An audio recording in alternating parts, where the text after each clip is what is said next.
और इसीलिए सरकार के मुखिया की भाषा बदल गई है।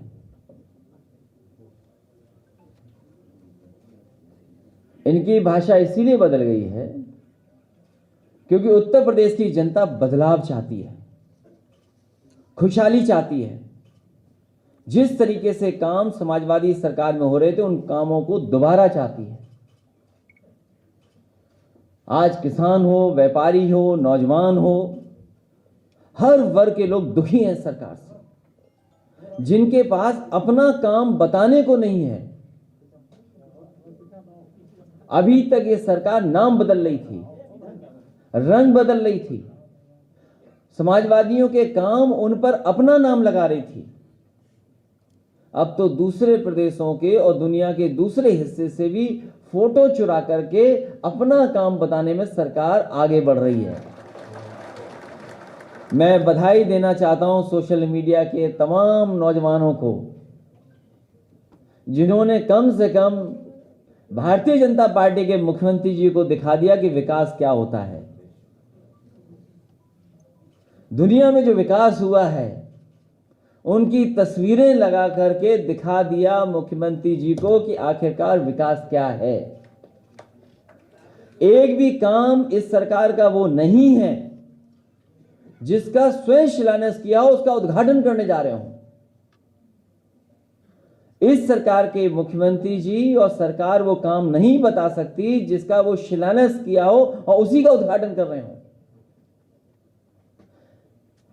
इन्हें अगर अपने पार्टी के नेताओं को भी सम्मान अगर देना पड़ रहा है, उसके लिए भी काम नहीं किया सरकार ने। अपनी पार्टी के नेताओं को भी सम्मान देने के लिए इनके पास काम नहीं है, और अगर कोई काम चुरा रहा है तो समाजवादियों का काम चुरा करके अपने नेताओं के नाम लिखते हैं। इनकी पार्टी के सबसे बड़े नेता कई बार रहे प्रधानमंत्री देश के। मुझे याद है कि 25 दिसंबर 2019 को उनके नाम पर एक मेडिकल यूनिवर्सिटी का उद्घाटन हुआ था, शिलान्यास हुआ था, 25 दिसंबर 2019 में देश के प्रधानमंत्री जी को बुला करके शिलान्यास कराया गया था मेडिकल यूनिवर्सिटी का।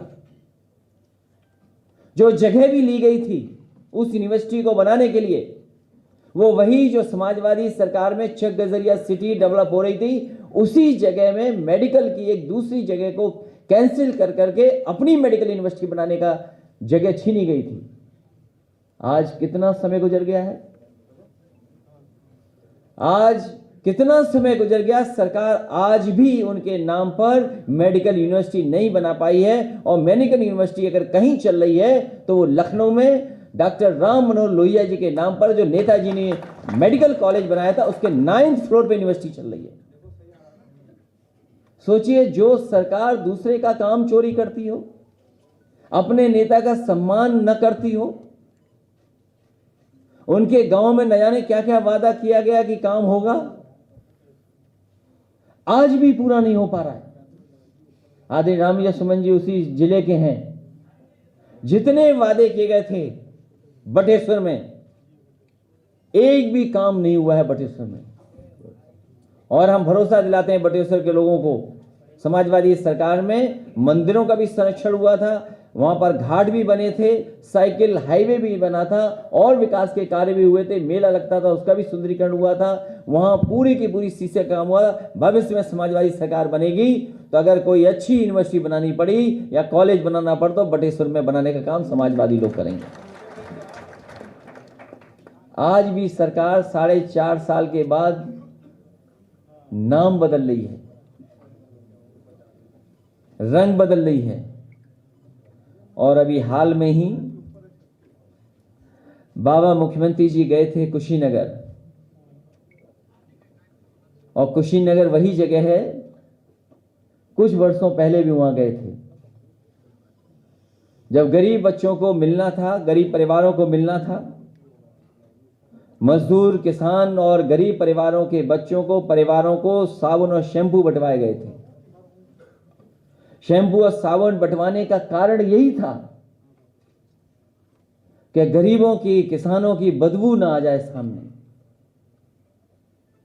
4 साल पहले कुशीनगर में गरीबों को, किसानों से मिलने के लिए उन्हें साबुन, शैम्पू बंटवाया गया था और बदबू ना जाए इसलिए वो नहा करके आए। जनता सवाल पूछती उनसे, इसीलिए जानबूझ करके भाषा बदल रहे हैं।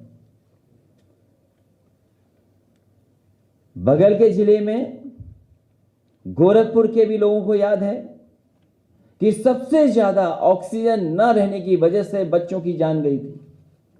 गोरखपुर के तो थे ही बच्चे, लेकिन कुशीनगर के भी बड़ी संख्या में बच्चे थे। इस सरकार ने ऑक्सीजन छीनी है और आपने देखा है कोरोना के समय पर, कोविड के समय पर लोग भागते रहे, लोग इंतजाम करते रहे। इस सरकार ने न दवाई का इंतजाम किया, न बेड का इंतजाम किया, लोगों को अनाज छोड़ दिया और ऑक्सीजन का भी इंतजाम नहीं कर पाई, जिससे बड़ी संख्या में लोगों की जान चली गई। इस सरकार ने किसानों के साथ धोखा किया, क्या कि आय दोगुनी हो जाएगी, किसानों की फसल की पैदावार की कीमत अच्छी मिलेगी, आय दोगुनी कर दी जाएगी। लेकिन न आय बता रहे हैं और महंगाई के कारण, चाहे वो डीजल हो, पेट्रोल हो, सिलेंडर हो, उसकी महंगाई कितनी हो गई। दालें हैं, तेल है खाने का, सरसों का तेल कितना महंगा हो गया। और सरकार से जब पूछा गया कि सरसों का तेल आखिरकार महंगा क्यों हो गया, तो सरकार कहती है कि इसमें हमने मिलावट नहीं की है, इसलिए सरसों का तेल महंगा हो गया। इसलिए एक बार फिर मैं अपने समाजवादी साथियों को बधाई देता हूं और खासकर बिलाल सहारनपुरी शायर और लेखक हैं, इन्होंने बहुत शानदार गाना लिखा, इसके लिए इनको बहुत बहुत बधाई। केवल गाना लिखा रह जाए और अगर उसमें मेलोडी ना हो, म्यूजिक ना हो, तो वो अधूरा सा लगता है। इसलिए अल्तमस फरीदी, जिन्होंने गाना गा करके बिलाल सहारनपुरी की कविता के चार चांद लगा दिया, और अवनीश कुमार जी को भी बधाई देता हूं। साथ ही में इस टीम को जोड़ने वाले आशु मलिक को भी बहुत बहुत शुभकामनाएं।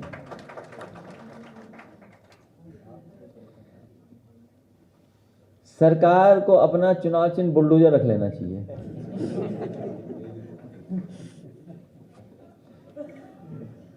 ये सबसे बड़ी उपलब्धि सरकार की है कि इनका पास बुलडोजर है। बुलडोजर में स्टीयरिंग होता है, अभी बुलडोजर इधर चल रहा है, स्टीयरिंग घूम जाएगा तो बुलडोजर किधर चलेगा।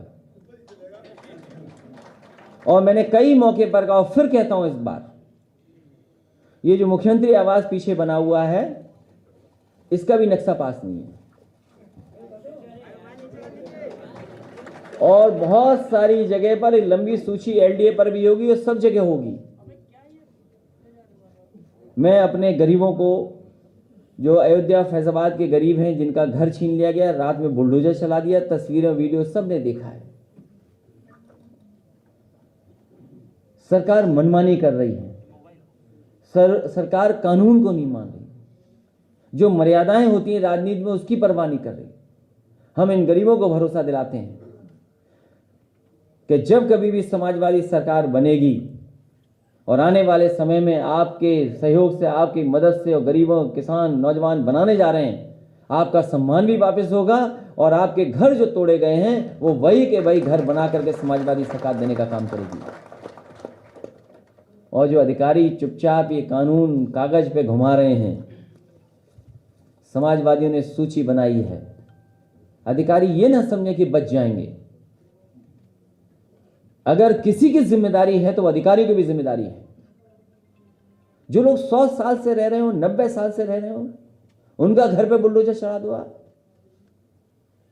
ये कहां का कानून है, कहां की आपने जानकारी हासिल कर ली। ये जो सरकार के इशारे पर काम करने का तरीका है, 4-5 महीने बचे हैं, जो करना चाहो कर लो। इसलिए मैं भरोसा दिलाता हूं इन गरीबों को, पूरा का पूरा गरीबों का सम्मान करने का काम समाजवादी लोग करेंगे।